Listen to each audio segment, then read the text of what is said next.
if this is my left hand and we're doing a 4-petal anti-spin from underhand, you can come under, up, and then end in overhand. I guess going back the other way would be, say, from overhand going up, and then from this up position coming into underhand, right? So it's up to overhand, and then up to underhand, and then up to overhand, and then up to underhand. We'll do that one. We'll just do a bunch of those. And come down to the bottom, float up, pull it back to go into overhand, and then come down to the bottom, float up, and pull it front to go into underhand.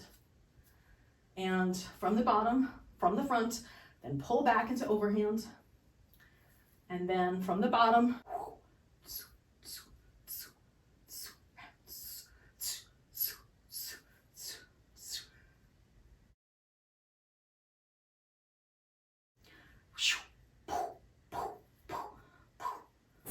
for the purposes of this practice, I'm going around twice before doing the, I guess technically 1.5 times before doing the next float, so that there's time to settle yourself between the floats.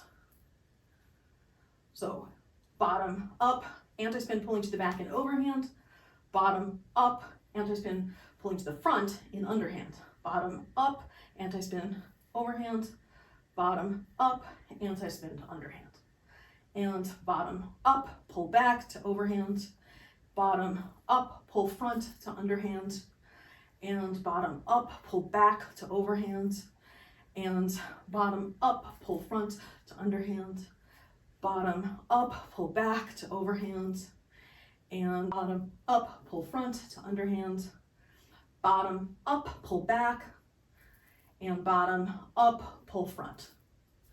Let's do 5 more sets, and up to overhand, and then up to underhand, and then up to overhand, and then up to underhand, up to overhand, and up to underhand, and up to overhand, and up to underhand, and then last set, up to overhand, and then up to underhand.